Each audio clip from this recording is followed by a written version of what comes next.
All right, so what makes you the best candidate for our district? Best candidate for the district is that I've grown up in this district. I've raised a family in this district, had a business in this district, had the honor of serving for 6 years on the College of the Canyons Board of Trustees, involved in many nonprofits here, whether it was the College Foundation, Chamber of Commerce, Hospital Foundation. So I know the community, I know their hopes, their dreams, and also their challenges. How do you reach out to the community to help us out? I'm very aggressive. I mean, I'm blessed in that I'm an empty nester. So I basically do this job 6 days a week. I do take Sundays off for faith and family. But case example, Val Verde, which is an underserved community. Since I've been elected, I've been out there 6 times. And I've talked to the civic leadership there, and they said they've never had a legislator come out there ever. And I've been out there 6 times. And really, the only way you can represent a district, I mean, you can poll, but I don't think that gives you an accurate reflection of what's going on. It's to actually go out and talk to real people. Right. So what are some ways, since you are an assemblyman, that you've already helped our district? Well, I think the biggest thing I did this year was as principal co-author on the film tax credit. If you look at the loss of jobs we've had in California, in Hollywood, has been very troubling. And to me, it's not only an economic issue, but really it's a quality of life issue. When I was campaigning 2 years ago, I did a lot of meet and greets in people's homes. And invariably, there'd be somebody there, and their spouse was out of state because they were in the television and film industry. And it just has been tearing families apart. So, we rewrote the law, and we put in a lot more money. So the old law was $100 million, now it's $330 million a year for the next 5 years. Before it was 2 million increments, now it's 5 years, which is important because if you're producing a television show, you want to have the next Friends or the next Big Bang Theory, and you want to know you're going to get that tax credit. And then just little things like before, if you were a movie and you were over 75 million, you didn't qualify, which makes no sense to me because you want the blockbusters. So now you get the tax credit up to the first 100 million. And then we did some additional economic incentives to bring television back. Last year there was 23 one-hour dramas. Only 2 of them were filmed in LA. In fact, the one that was supposed to be about LA was filmed in Toronto. So I believe Hollywood should be in Hollywood, and so we're bringing it back. And last year we had a record year here in Santa Clarita. We did over 30 million in television and film, and I want to see us grow that industry. Yeah, I saw the graphic of the state of the city. So Prop 2 is a new way to help save money in California. What are some ways that you'd also propose to help the deficit? Well, the best way to help the deficit is to grow the economy. And unfortunately, I would say that that's where we've had a missed opportunity. If you look at things that we've done to improve the economy, we did the film tax credit. We also did an aerospace tax credit, which is great. I support both of those. Right. But we've done nothing on workers' comp. We've done nothing to lower the regulatory burden on businesses. And if we're going to get out of our deficit, and it is quite severe, I mean, if you look at public employee pensions and health care costs, we have about $500 billion in unfunded liabilities that's off the books. We have to grow the economy. And unfortunately, members of the majority party don't think we need to do those things, but I'll continue to advocate for that, because that's what we need to do in order to pay down the deficit and then reinvest in things we need to invest in, whether it's education, higher education, roads and water infrastructure. Right. You touched on a good thing there with saying the majority party. I mean, you've been a part of the minority party because it's almost a super majority here in California. How is it getting anything passed or trying to get anything passed in that majority? Well, yeah. So in California, every single constitutional officer is a Democrat, and they had a supermajority in the state Senate and in the state Assembly. This last year, there was 3 indicted Democratic state senators, so they lost a supermajority.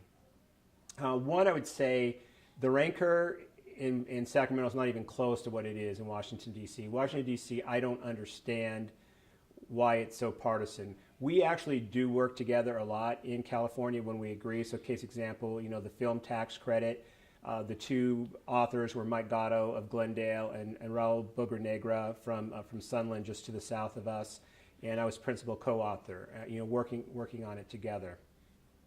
Most things is just a majority vote anyway, so the supermajority in some respects is not that important.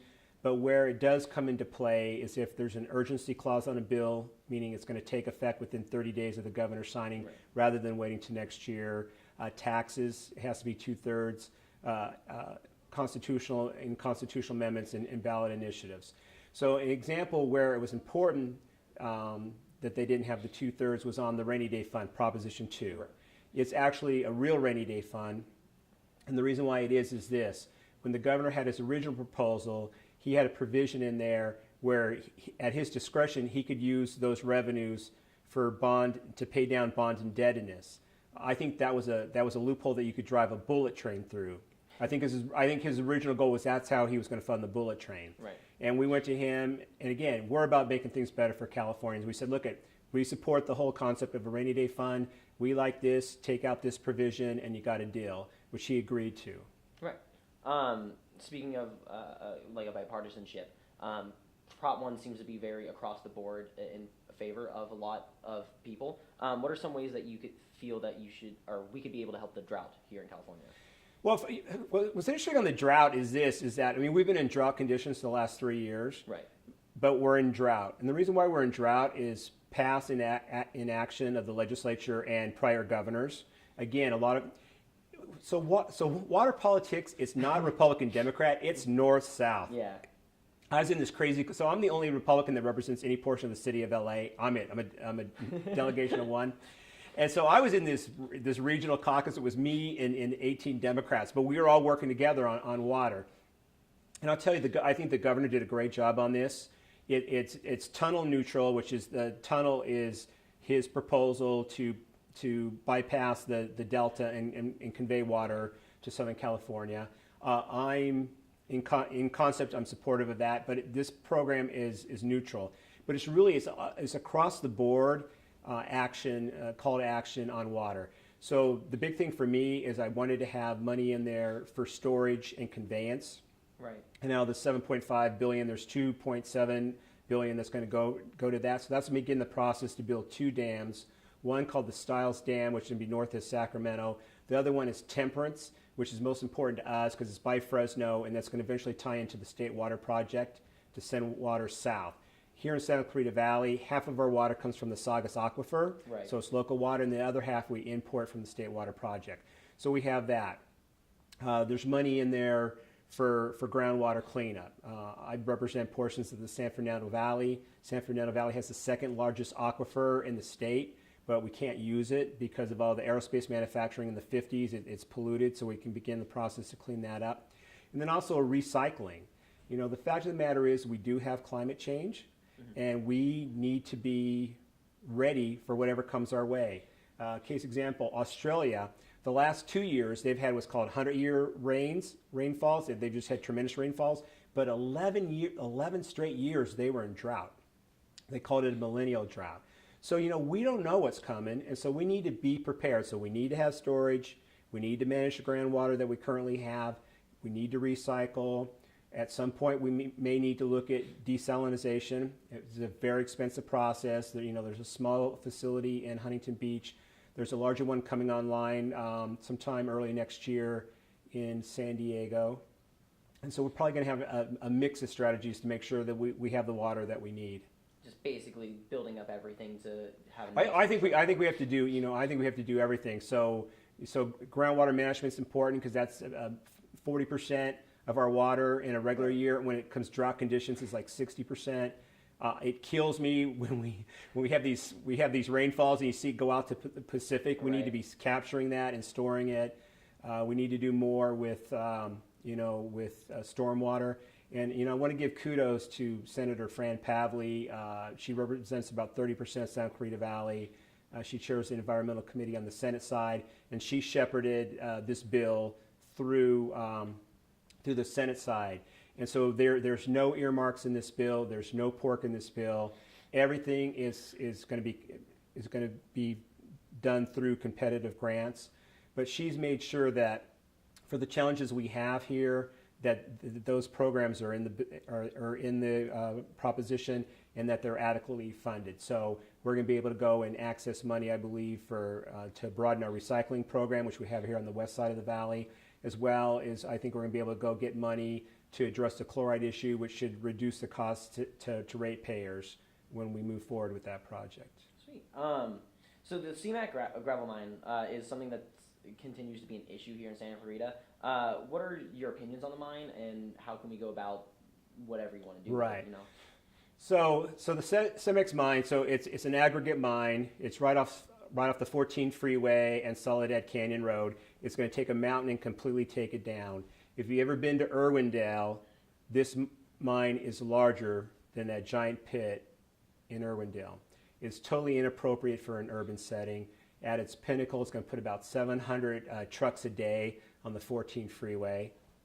It doesn't work. I'm adamantly opposed to it. Unfortunately, it's a federal issue. The leases were put out by the Bureau of Land Management. CEMEX is now the third owner. It was South Down, then TMC, and now CEMEX. It can be addressed at the federal level. Congressman McKeon, for whatever reason, has chosen not to get involved in this issue at all. I think to a detriment of our community. We're going to be getting a new congressperson. Right. I will work with that congressman to do whatever I can to support federal legislation to make sure that that project goes away. However, if that project does start to come online, I'm going to use the full weight of my office to be engaged to make sure that they're in compliance with the law at all times. So, there's going to be water issues there. There's going to be air quality issues there. I'm really concerned about air quality because when you're mining, you get that small PM10 particles.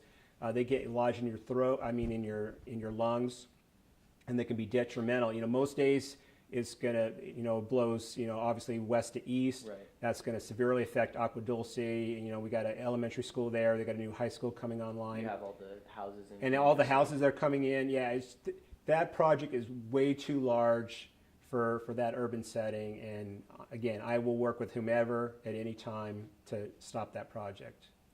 So the last question I have is, you've been a member of Santa Clarita politics for many years now. What is some advice that you could give to someone who's looking to get an entrance into public service? Yeah. Well, I think in terms of public service, first of all, I think you need to be involved in the community.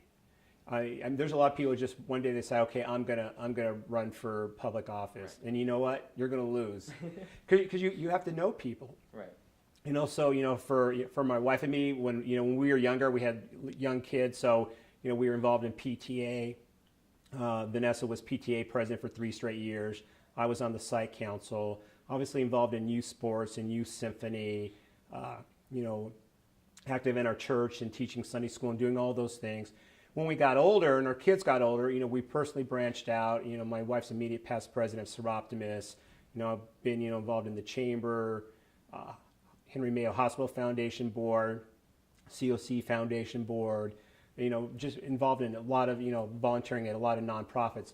And that's how you build relationships and you get to know people and you get to know what the community thinks. So I think that's the absolutely best way to do it.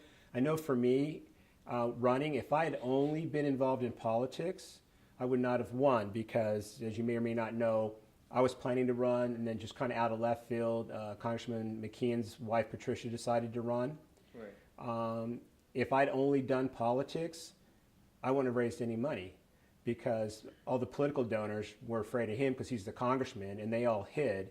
And so I was able to raise my money from, again, people. I served with PTA and hospital foundation and everything. So like if you look at, and unfortunately you need to have money to run because you got to be able to get your message out. But if you look at my donor list compared to any other politician in this town, they don't look the same. Again, it's because of the relationships we built through all of our years of service. So that's the best way to get involved. So you mentioned the donor list and how money is required. You're aware of AJ, I want to say it was AJ 17 that passed through the Senate for the Constitutional Convention to call for an amendment to get money out of politics? Yeah. What was your opinion on that bill as it went through? Well, first of all, there was just a resolution on us calling on Congress. I don't think Congress I don't think Congress reads any of the resolutions that we passed, and we passed a lot of them. Yeah. I'm not supportive of that. You know what? I'm still trying to figure out what's the right mix between free speech and too much money in politics. Right. I don't know. I don't know what that line is yet, but I think it's something. I think it's something we need to figure out. I used to be like, I think you should do whatever you want as long as you disclose it instantaneously. Right. I'm not so sure I'm there anymore. Right. I don't know. I don't know what that line is yet, but that's something we knew. I think we do need to grapple with. I personally think I spend way too much time, trying to raise money, and I understand you have to do it because, unfortunately, too many people don't pay attention to politics, and so, you got to communicate to try to break through. So it's something I think needs to be fixed. I'm not quite sure what the answer is. Okay. Well, thank you very much.